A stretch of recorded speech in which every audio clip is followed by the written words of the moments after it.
60%의 관세를 부과받으면 2030년쯤 되면요 0 수준으로 떨어져요. 이게 한국한테 엄청난 타격이라는 말씀을 드리는 겁니다.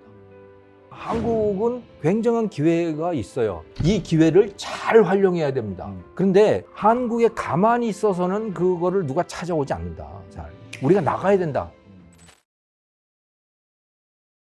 자, 교수님, 미국의 국제통상 전문가가 결국 미국은 안보 우선주의적으로 갈 거기 때문에 미중 무역 전쟁의 골이 심화될 거고 그러다 보면 결국 한국 경제가 벼랑 끝으로 갈 거다 이런 경고를 또 내놓았더라고요. 예. 앞으로 우리나라 경제 어떻게 좀 더 어려워지는 건가요? 굉장히 어려워진다고 저는 봅니다. 왜냐하면 1차적으로는 한국은 높은 세율을 부과받을 가능성이 큽니다. 왜냐하면 미국에 대한 무역 흑자가 크잖아요. 그러니까 미국의 입장에서는 무역 적자가 큰 나라들이죠. 그런 나라들을 혼내주겠다는 거거든요, 트럼프는. 근데 한국은 대미 무역 흑자가 크고 그러니까 아마도 거의 한 20% 수준의 관세를 부과받을 가능성이 높죠. 지금은 2%도 채 안 돼요. 그게 20%로 올라가게 되면 거기에서 굉장히 큰 타격이 온다. 지금까지 우리나라의 지금 추세가 어땠냐면 중국에 대한 수출은 줄어들고 미국에 대한 수출이 늘어나서 대미 수출이 대중 수출을 조금 넘어선 상태였어요. 근데 그걸 타격을 받게 되는 거죠.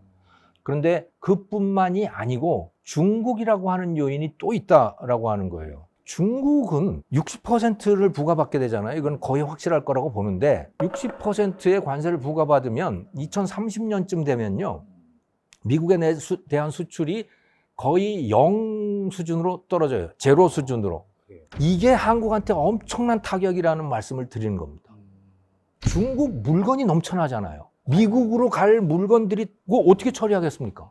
주변 국가들, 특히 세계에 수출을 많이 하는 국가들은 이제 그 수출 시장이 중국 물건에 의해서 완전히 도태당할 가능성들이 매우 높다. 한국도 세계에다가 공산품을 수출해 왔잖아요. 그거하고 직접 부딪히는 거예요. 중국 물건과 미국 이외 시장에서 부딪히게 된다. 또 한국 시장에서, 한국 국내 시장에서도 부딪히게 된다. 그거 누가 이길 것인가? 뭐 테무나 이런 온라인 쇼핑을 보면 벌써 그러잖아요. 네, 중국 물품 가격이 정말 너무 저렴하더라고요. 말도 안 되잖아요. 네, 맞아요. 예, 왜 그렇게 싸냐면 그 테무나 알리에다가 물건을 공급하는 중국의 납품 제조업자들 있잖아요. 그 사람들은 그렇게 공급하면 믿져요.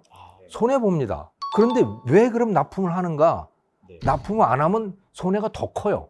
그나마 뭐라도 하면 공장 라인이라도 돌리고 그래서 감가상각비라도 어떻게 처리하고 이렇게 할 텐데 아예 못 팔면 그냥 공장을 세워둬야 되잖아요. 손실이 더 큰 거죠. 그래서 변동비라도 좀 어떻게 건져보자라고 하는 차원의 비즈니스 성격이 굉장히 강한 거죠.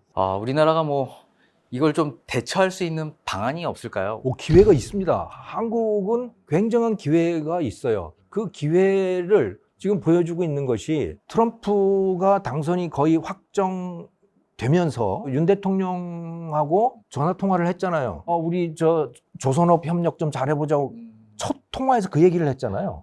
네. 왜 그런 이야기를 할까? 첫 통화에서. 그렇게 아쉬운 소리를 뭐 때문에 하느냐? 그게 바로 한국의 기회인 겁니다. 미국의 제조 기반이 다 사라져 버렸어요. 제조 기반 자체가 사라졌어요. 그러니까 미국 사람들은 설계는 잘합니다. 그런데 그걸 생산 라인에서 제조를 못해요. 기능공들이라든가 숙련공이라든가 엔지니어라든가 이 사람들이 다 없어졌어요. 언제부터? 1970년대부터 없어지기 시작한 거예요. 처음에는 한국, 일본, 대만 이런 나라들 때문에 거기로 공장들이 옮겨간 거 아닙니까? 미국 공장이. 그때는 근데 그다지 심각하진 않았어요. 근데 중국이 등장을 하면서 특히 WTO에 가입을 하면서 중국이 세계의 공장이 됐잖아요. 그러니까 중국이 세계 제조업을 거의 다 가져가게 된 거 아닙니까? 그래서 미국은 제조 인력, 즉 직접 기계 돌려가면서 뭔가를 만들어내는 그 인력이 다 없어진 겁니다. 엔비디아라든가 퀄컴이라든가 애플 이런 데서 반도체 설계 많이 하지만 잘하지만 그 TSMC 같이 다 만들잖아요. 해군도 마찬가지로 그러니까 미국은 조선소가 몇 개가 남아 있어요. 유명무실한 조선소들이 있는데 그 조선소들의 배를 건조하는 원가가 국제 가격의 5배예요. 평균이 그러한 거죠. 그러니까 미국에서는 뭘 제조할 수가 없습니다. 그런데 이게 미국만이 아니고요. 이 서방 자유민주주의 국가들, 이 나라들은 대부분 다 제조 기반이 없습니다. 대부분 다. 그 제조 기반은 다 어디로 갔느냐 그러면 그건 중국으로 다 간 거예요. 중국, 러시아 좀 갔고 다 거리로 가서 다 제조 기반이 사라지고 원래 선진국들은 머리와 입만 살아남은 거죠. 손발이 없어진 겁니다. 그런데 그나마 남아있는 데가 대한민국, 대만, 일본 이런 데들인 거죠. 이 기회를 잘 활용해야 됩니다. 그런데 한국에 가만히 있어서는 그거를 누가 찾아오지 않는다. 잘. 우리가 나가야 된다. 한국 기술을 갖고 있는 사람들이 밖으로 나가야 돼요. 사람이 나가야 된다. 이제는 물건을 수출하는 시대는 끝났다. 사람이 나가야 된다. 네. 일자리가 외국으로 나가네? 이게 아니고 외국이 한국이 되네? 이렇게 생각을 하셔야 돼요. 그리고 매우 중요한 또 포인트는 뭐냐면 이스라엘처럼 돼야 된다라고 저는 생각을 하는데 이스라엘이 스타트업 네이션이잖아요. 벤처 강국이지 않습니까? 네. 이 시작이 어디냐면 실리콘밸리예요. 1980년대에 이스라엘이 거의 경제가 망하다시피 한 그런 상태가 있었는데 그때 이 이스라엘의 인재들이 실리콘밸리로 많이 진출을 했습니다. 초창기죠, 그게. 유대인들이 굉장히 기여를 많이 했어요. 실리콘밸리가 성장하는데.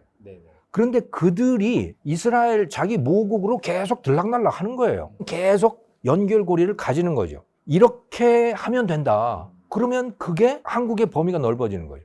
예를 들어서 반도체도 생각해 보시면요. 대만이 반도체 강국이잖아요. 그런데 미국 실리콘밸리에 있는 반도체 기업의 대만 출신들이 굉장히 많습니다. 그들이 대만 본국하고 아주 밀접히 관련이 되어 있어요. 그럼 대만이 사실은 실리콘밸리로 확장된 겁니다. 이렇게 생각을 해야 되는 거죠, 이제는 우리도. 그러니까 한국이 세계 제조 인력의 허브가 될 수 있다.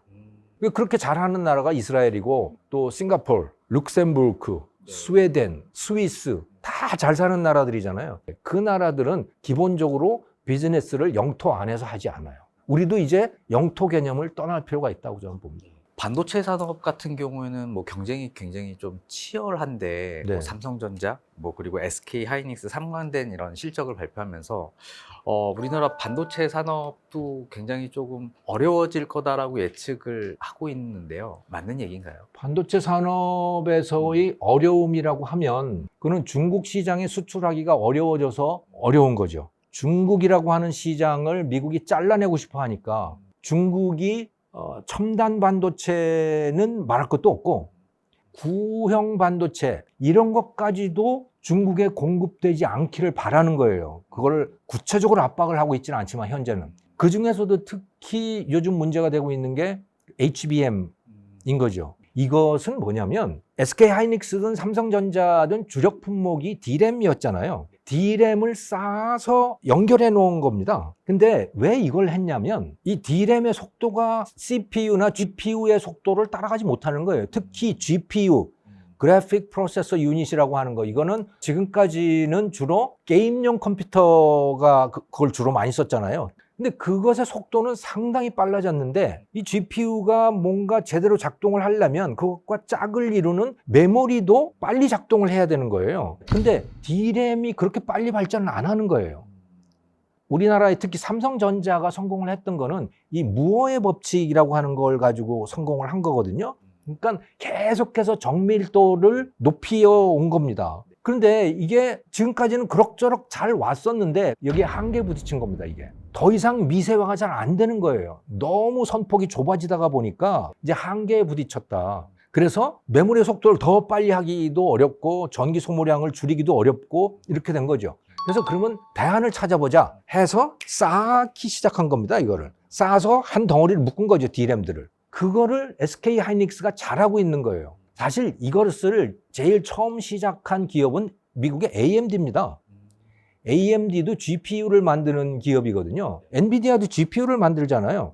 AMD가 D램의 문제를 해결하기 위해서 그 아이디어를 만들었고 그 설계를 해서 SK에도 좀 제작해달라고 그러고 삼성에도 제작해달라고 그러고 이렇게 해서 시작이 됐는데 해보니까 별로 돈이 안 되는 거예요, 이게. 속도가 조금 올라가긴 하는데 돈은 많이 들고 그렇다고 해서 게임 GPU가 더 많이 팔리는 것도 아니고 그러니까 AMD가 하다가 접었어요. 그런데 뜻밖의 전혀 예상지 못했던 사태가 터진 겁니다. 그게 챗GPT. 챗GPT 3.0이라고 하는 것을 발표를 했는데 뜻밖의 시장의 반응이 뜨거운 거예요. 뜻밖의. 그것을 전혀 기대 못했다라고 하는 것을 우리가 확인할 수 있는 데이터가 뭐냐면 주가입니다. 오픈 AI에다가 제일 많이 투자를 한 기업이 마이크로소프트잖아요. 네. 마이크로소프트 주가를 보면요, 계속 떨어지고 있었어요. 그러다가 갑자기 올라가는 겁니다. GPT가 성공을 거두면서, 그러면서 갑자기 올라가게 됐고, 전 세계에 AI를 훈련시키고 나중에 사용하기 위한 그 데이터 센터들이 우후죽순으로 생겨나기 시작했고, 거기에 엔비디아가 GPU를 공급을 하고 그 GPU의 짝이 될 수 있는 것이 HBM인 거죠. HBM 메모리인 거죠. 근데 SK 하이닉스는 그걸 계속 해왔는데 삼성은 안 한 거예요. 중간에 하다가 그냥 이거 돈도 안 돼 하고 했는데 그런 사태가 터져버린 거죠. 그러니까 SK는 대박이 난 거죠. 근데 삼성은 돌리지를 못하고 있는 상황이에요. 자, 근데 어쨌든 간에 중국도 AI에 굉장히 투자를 많이 하지 않습니까? 중국도 데이터 센터들을 계속 확장하고 있는 거고, 거기도 당연히 엔비디아의 GPU와 HBM이 필요할 거 아니에요. 근데 미국은 둘 다 그것이 들어가는 걸 원치 않는 거죠. 그래서 이제 압박을 가하기 시작한 거죠. 엔비디아에 대해서도 이미 최첨단 이 GPU들은 못 들어가게 규제를 해놓은 상태고, HBM도 조만간 그렇게 되지 않을까. 이미 말로는 압박을 가하기 시작했죠, 우리나라에게. 이런 HBM과 관련된 수출을 결국에는 하지 말라라는 의도로밖에 안 받아들여지는데 우리나라 입장에서는 어떻게 처신을 하는 게 좋을까요? 저는 트럼프 대통령하고 딜을 해야 된다고 봐요. 이런 걸 가지고 딜을 해야 된다. 네. 우리가 딜할 수 있는 게 여러 가지가 있습니다.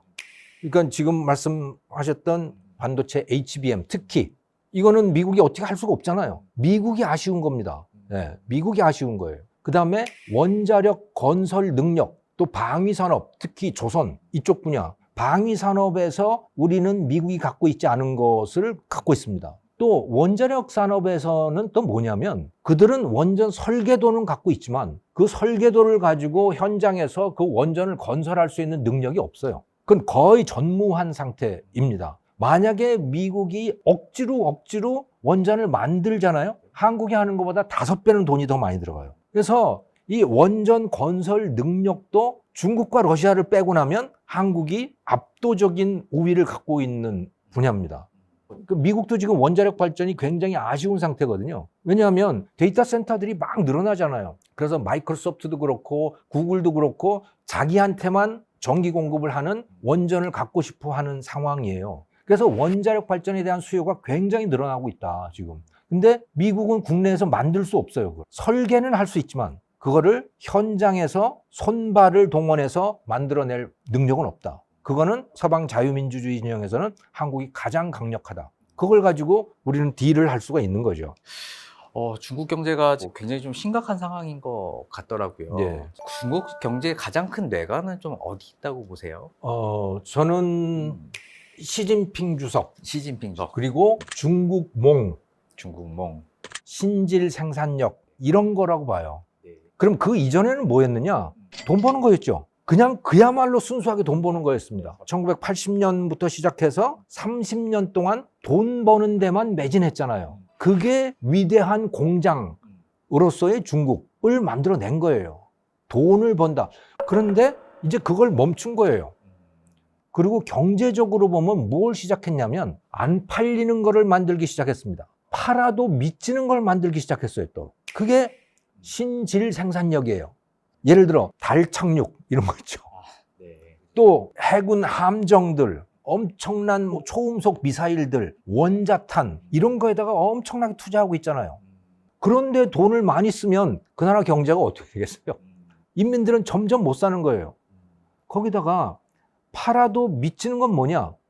예를 들어 반도체 같은 겁니다. 미국이 반도체 제재를 가하기 시작했잖아요. 그럼에도 불구하고 7나노짜리 반도체를 만들어요. 어떻게 만드느냐? 대만의 TSMC, 한국의 삼성전자가 쓰지 않는 구닥다리 장비를 쓰는 겁니다.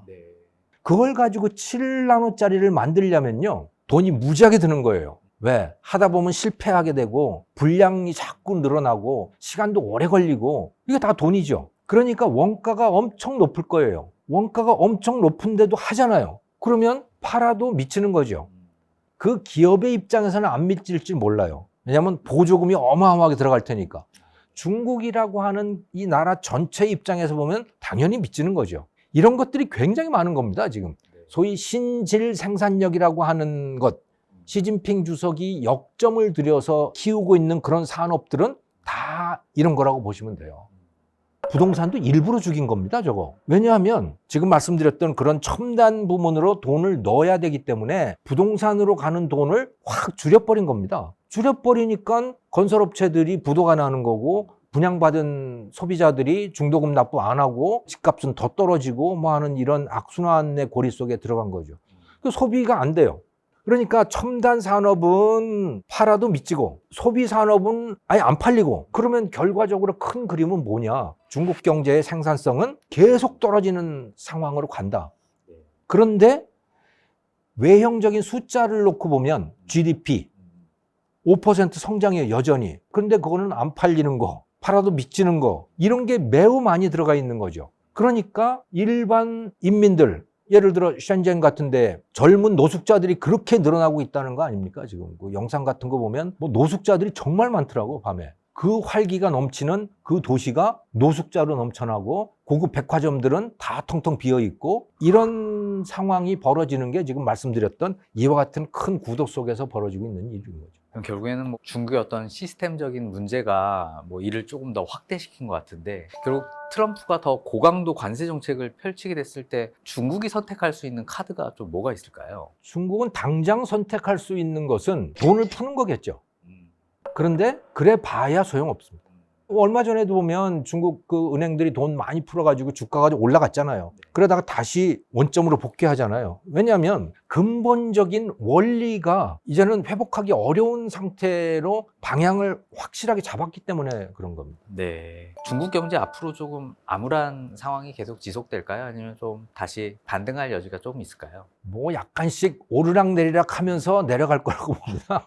근데 GDP 숫자를 보면 뭐 4%, 5%는 계속 유지할 가능성이 있다. 왜? 안 팔리는 걸 계속 만들더라도 그건 다 국내 총 생산에 잡히기 때문에 그게 GDP잖아요. 그런데 그거는 일반 인민들의 생활하고는 무관한 것들입니다. 그러니까 중국 전체 GDP 중에서 소비에 투입되는 게 37%, 2023년 그럴 때 보면 37, 투자가 44예요. 미국 같은 경우는 소비가 80을 넘습니다. 여기는 소비가 37밖에 안 돼요. 근데 그것마저도 지금 쪼그라들고 있는 겁니다.